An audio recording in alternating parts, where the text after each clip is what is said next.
Pessoal, desde o dia 14 de março de 2019, várias decisões, no mínimo controversas e questionáveis, têm sido proferidas pelo Supremo Tribunal Federal no inquérito 4.781, instaurado de ofício por ordem de seu presidente, o excelentíssimo ministro Dias Toffoli, e relatado pelo ministro Alexandre de Moraes. Daí a ideia de gravarmos esse vídeo para vocês. Não com o objetivo de caluniar, de difamar e de injuriar os integrantes daquela corte, mas sim de trazer uma análise crítica, uma análise constitucional dessas decisões, passando os olhos aí no Código de Processo Penal. E essa análise, pessoal, passa obrigatoriamente por pelo menos 5 pontos. Quais são eles? Os pontos a serem analisados pode um inquérito ser instaurado de ofício por um magistrado, em caso pelo presidente do Supremo? Pode um ministro do Supremo, aliás, um dos mais brilhantes, ministro Alexandre de Moraes, ser designado para presidir esse inquérito sem prévia distribuição?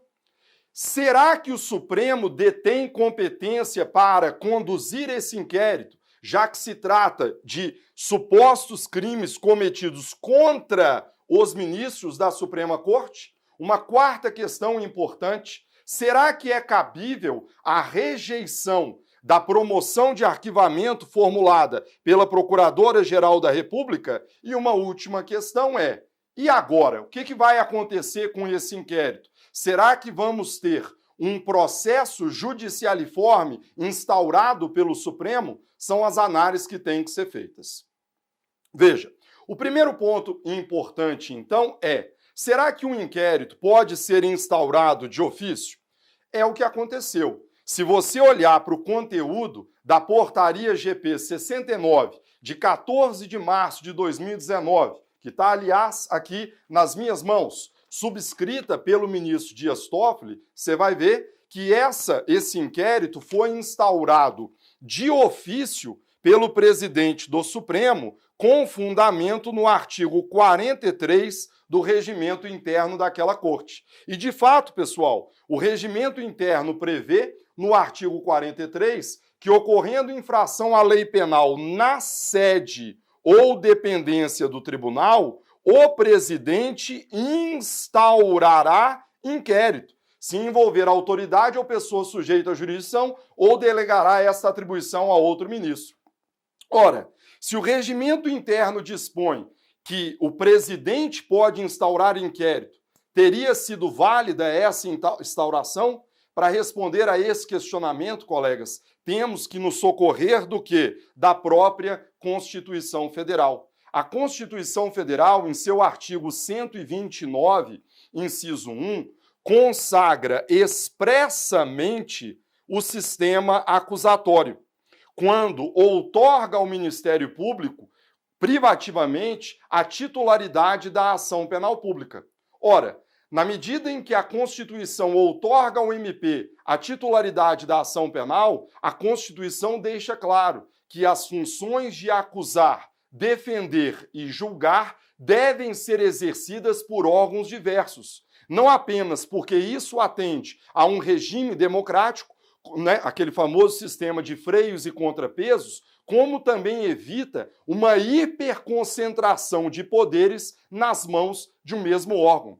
É fácil perceber, então, senhores, que o sistema acusatório previsto na Constituição, ele visa impedir a concentração de poder, assemelhando-se dessa forma ao próprio princípio da separação dos poderes.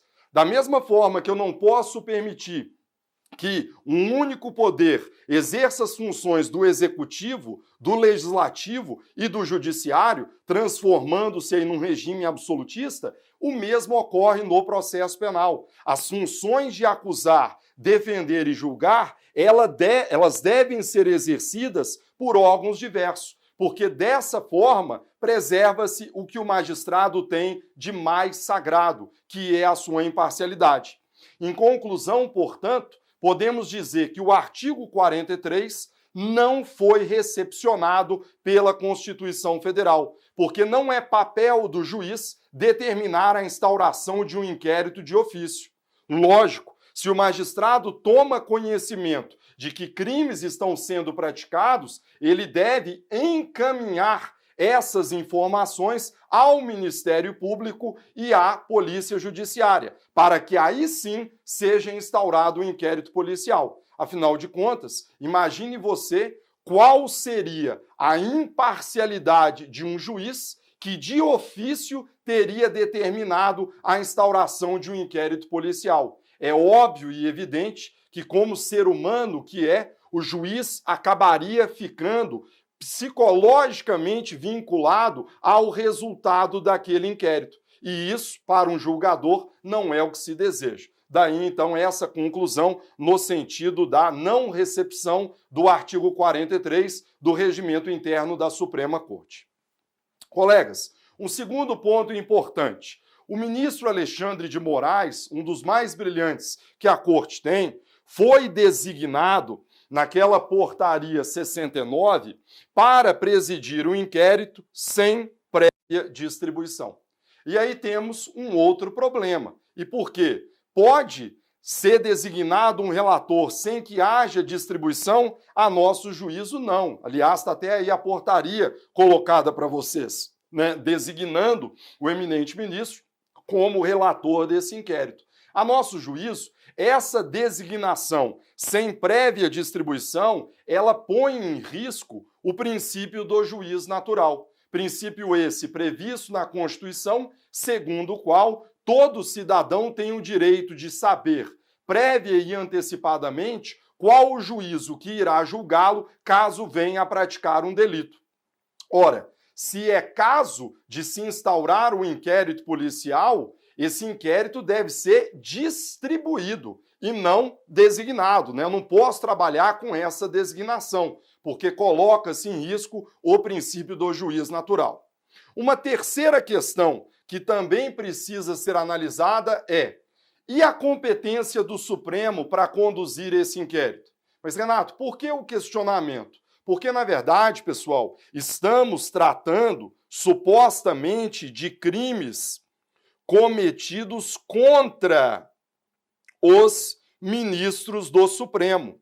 E aí surge o questionamento: ora, quando alguém pratica um crime contra ministro do Supremo, será que isso traz aí para a Suprema Corte a competência para o julgamento do feito? Colegas, quando se estuda competência por prerrogativa de função e quando passamos os olhos no artigo 102, inciso 1º da Constituição, alíneas B, C e assim por diante, é fácil perceber que a competência por prerrogativa de função abrange exclusivamente os crimes cometidos por certas autoridades e desde que relacionado ao exercício funcional. O que isso significa dizer? Que eventual crime cometido contra um ministro do Supremo não é da competência originária daquela corte. Se houve um crime cometido contra ministro do Supremo, me parece que a competência seria de quem? Não do Supremo Tribunal Federal, mas sim de um juiz federal de primeira instância, porque temos ali claramente um crime cometido em última análise contra o Poder Judiciário da União. Então há um terceiro ponto importante, que é exatamente esse. Ainda quanto ao inquérito 4.781, surge um outro questionamento. Como vocês bem sabem, após cerca de 30 dias, a Procuradora-Geral da República finalmente teve vista do inquérito policial. E no dia de ontem, né, ela acabou promovendo o arquivamento do inquérito, com base em todos esses argumentos que já foram expostos para vocês. Violação ao sistema acusatório, falta de competência do Supremo, ausência de distribuição do inquérito. E aí vem o problema. Diante desse arquivamento promovido pela excelentíssima Procuradora-Geral da República, seria possível sua rejeição por um dos ministros, como aliás acabou ocorrendo? Senhores, a resposta é não. E por que que não? Porque em se tratando de uma promoção de arquivamento apresentada pela Procuradoria-Geral da República, não há falar na aplicação do artigo 28 do CPP. Ora, sabemos que na primeira instância, quando o promotor de justiça apresenta uma promoção de arquivamento e o juiz com ela não concorda, o juiz aplica o 28. Aplica o princípio da devolução e devolve o conhecimento da matéria ao Procurador-Geral de Justiça. Só que esse artigo 28, ele não pode ser aplicado quando se trata de promoção de arquivamento feita pela chefia da própria instituição, sobretudo quando se trata do Ministério Público Federal. Aliás, nesse ponto, é extremamente importante distinguirmos a Lei 8.625, de 1993, que trata dos MPs estaduais, e a Lei Complementar 75/93, que cuida de quem? Do Ministério Público da União. E por que eu estou dizendo isso? Porque quando você olha para a Lei 8.625, você ali percebe que há um recurso endereçado ao Colégio de Procuradores de Justiça quando se trata de arquivamento de inquérito policial pelo Procurador-Geral de Justiça. Pois bem, essa mesma previsão legal, pessoal, ela não encontra acolhida na Lei Complementar 75. Se os senhores passarem os olhos no artigo 53 da Lei Complementar 75, perceberão que, dentre as competências do Colégio de Procuradores da República, não consta a possibilidade de rever decisão de arquivamento de inquérito policial determinado pelo Procurador-Geral da República nos casos de sua atribuição originária. É dizer, então, se não há previsão legal de recurso para o Colégio de Procuradores da República, e se trata de pedido formulado pelo chefe do Ministério Público da União, outra solução não há senão o arquivamento do inquérito. Aliás, colegas, há diversos precedentes do próprio Supremo Tribunal Federal nesse sentido, dizendo que quando a promoção de arquivamento é feita pela Procuradoria-Geral da República, ela é de atendimento compulsório, salvo quando este arquivamento tiver o condão de formar coisa julgada formal e material. Sobre o assunto, aliás, fiz até questão de trazer para vocês um julgado. Vejam, na hipótese de pronunciamento do chefe do MPF pelo arquivamento do inquérito, tem-se, em princípio, um juízo negativo sobre a necessidade de apuração da prática delitiva exercida pelo órgão que, de modo legítimo e exclusivo, detém a opinio delicti, a partir da qual é possível ou não instrumentalizar a persecução criminal. Vejam, a jurisprudência do Supremo assevera que o pronunciamento de arquivamento em regra deve ser acolhido, sem que se questione ou entre no mérito da avaliação deduzida pelo titular da ação penal. Nesse mesmo julgado, são inúmeros os precedentes citados. E conclui o relator ministro Gilmar Mendes dizendo: esses julgados ressalvam apenas duas hipóteses em que a determinação do arquivamento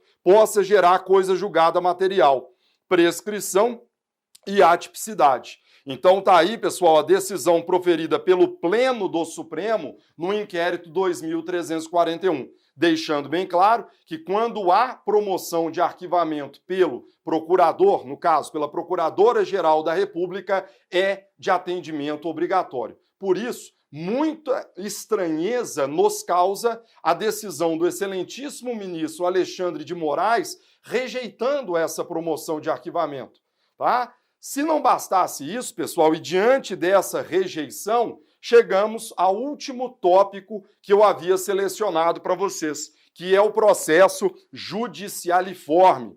Renato, como assim? Ora, tenho aqui em mãos a decisão do ministro Alexandre de Moraes, que rejeitou essa decisão de arquivamento promovida pela Procuradora-Geral. Tudo bem, indeferiu a promoção de arquivamento. Ora, indeferida essa promoção, o que vai acontecer agora? Logicamente, deve haver a interposição de um agravo pelo Ministério Público. Mas qual será o futuro do inquérito 4.781? Muito nos preocupa que amanhã possa ser instaurado um processo judicialiforme ou ação penal ex officio. Mas o que seria isso, professor Renato? Ora, nada mais é do que um processo penal instaurado de ofício pelo próprio magistrado. Parece absurdo isso, mas o nosso Código de Processo Penal ainda faz referência a essa possibilidade lá no artigo 26, em relação às contravenções. Só que é óbvio que esse artigo 26 não foi recepcionado pela Constituição Federal, que consagra o sistema acusatório. Ora, como disse, se a Constituição outorga ao MP a titularidade da ação penal pública, é evidente que o faz no sentido de dizer que o juiz não pode instaurar um inquérito de ofício. Então, colegas, resta saber qual é o destino do inquérito 4.781. A nosso juízo, na nossa humilde opinião, impõe-se o arquivamento, porque há um vício gravíssimo, quer dizer, há vários vícios gravíssimos em sua origem que contaminam não só a sua instauração, como todas as provas produzidas aí durante o seu decurso. Para além disso, será que é cabível um processo judicialiforme? Esperamos que não. Quer dizer, resta torcer para que o Supremo Tribunal Federal não instaure um processo criminal de ofício, violando a Constituição Federal, artigo 129, inciso 1, violando o princípio do juiz natural, violando a garantia da imparcialidade. Essas eram as nossas considerações quanto ao inquérito 4.781. Reitero o que disse no começo do vídeo. O seu objetivo é tão somente fazer uma análise crítica e fundamentada de suas decisões, sem de maneira alguma querer criticar, ameaçar, injuriar os ministros do Supremo Tribunal Federal. Agradeço pela atenção de cada um de vocês e aguardo desde já pela crítica ponderada, fundamentada quanto a cada um desses tópicos que foram aqui colocados para vocês. Um forte abraço e até o nosso próximo encontro.